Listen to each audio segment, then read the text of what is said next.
welcome. This is the Market Wrap. I am Agam Vakil. We may have seen the Nifty consolidate over the last 4 sessions, and by that I mean on an intraday basis, we may have seen the Nifty move within less than half a percentage point.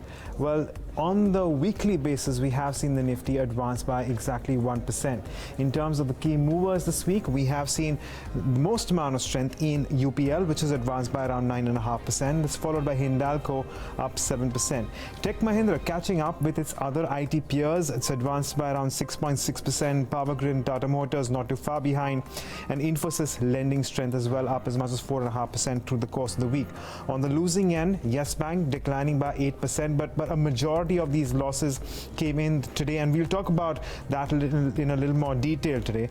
Bajaj Finserv looking at a decline despite the fact that Bajaj Finance moved and hit lifetime highs. Reliance Industries was the other one which did bear down on the indices on a weekly basis, and was the same for Eicher Motors. To talk about the trade today itself, well, we did, and when it comes to the broader markets, about largely evenly poised, though we did have more gainers as against losers, very similar to what we saw yesterday. Jayaprakash Power stands out. Welspun India advancing by 9%, CCL Products up 8%, and the likes of HTL, Hudson Agro, IFB Industries, and Religare Enterprises all advancing by over 6 to 7%. Vakrangi, on the other hand, has declined by as much as 8%. Sensex Plastics also down around 5.3%, with Quality and J. Kumar Infra Projects looking at a little bit of profit taking. Aegis Logistics and Max Financial Services, among many others, looking at declines in today's day of trade. But what do we make of these cues, and what can we expect as we move into the next week?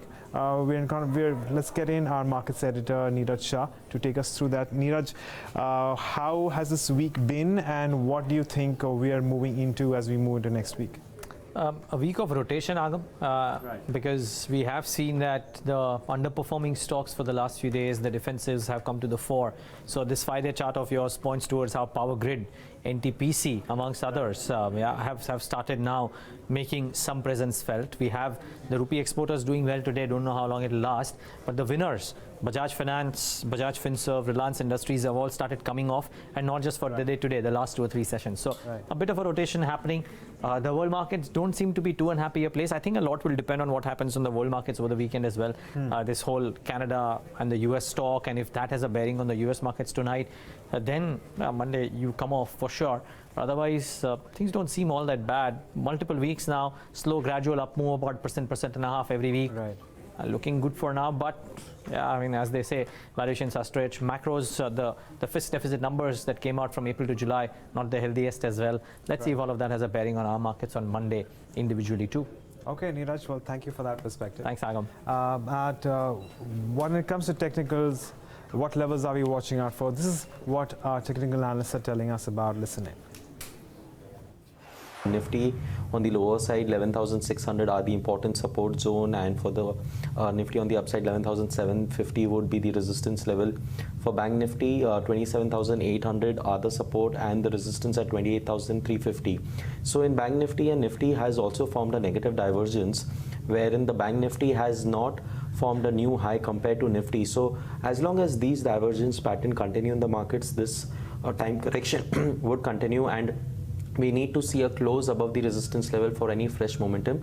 So at the current zone, I think it's time that one can look to book some profits on the index level, and there will be some stock specific action which will eventually keep happening in the markets going forward. The probability that you have a sustained breakout from here before you have a correction has now kind of diminished. So you should have a small little brief correction. I think 11,500, 11,550 thereabouts should be a target going forward for the Nifty spot. And could take around 4-5 working days, and anybody wanting to take that trade should be also taking a stop loss above the highs that we have printed day before. And I would say that I will keep a stop loss at 11,776.60 on an hourly closing basis on the Nifty, and would like to probably go short for the next 4 to 5 working days. Right, then let's shift focus to one sector which has been doing quite well and it's buzzing. That's the metal sector, and we have Nikki Mirchandani joining us to give us an idea and update about what's really happening there. Nikki.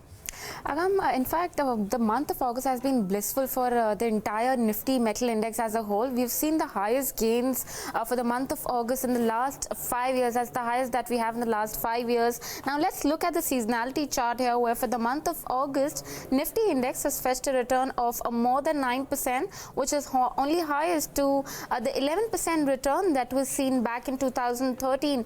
Also, if you realize that most of the 15 constituents of the metal index, they have shut shop the day in green. Even on monthly, in fact, on monthly basis, all of them have closed the month in green. The top gainer here is Welspun Corp, following is Nalco and JSW Steel. Now, for Welspun Corp, the anti-dumping duty has worked well, given that the company has a plant in US. Nalco, there was a buy rating by HSBC, and you have JSW Steel, which is soon going to be included in Nifty 50 index from September 28th. That's probably doing well for these stocks. Underperformers in the category are APL Apollo, Vedanta Moil. Also, Agam, if you look at the Coal India seasonality overall month for August, you would see that's the highest gain that we have seen for Coal India in the month of August ever since listing. In fact, August has been jinxed kind of month for Coal India, but then this time around it's up and around in trade for the month of August with gains of around more than 7%. Vicky, thank you so much for joining us and giving us those updates on the metal sector, which has been doing very well. And with that, we'll shift focus to one stock which actually declined in trade today. It's Yes Bank. It was the largest loser in today's day of trade. We did see that decline largely on account of uncertainty with respect to its CEO, Rana Kapoor.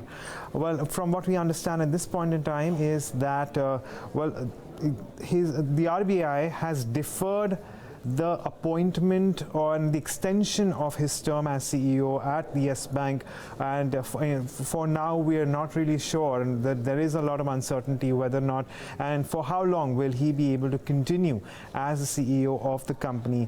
And a lot of brokerages are of the opinion that this could hamper decision making in the top management for the bank, and well, in general it could also impact performance going in. And because of these uncertainties, we've seen a decline in Yes Bank in today's day of trade, down by as much as nearly 5%. But we're going to have to wait and watch whether or not there will be a recovery and there is more clarity on his leadership in the bank as we move into the next few weeks perhaps. But with that, it's a wrap on the markets, but lots more lined up. Have a good weekend and stay tuned to Bloomberg Quint.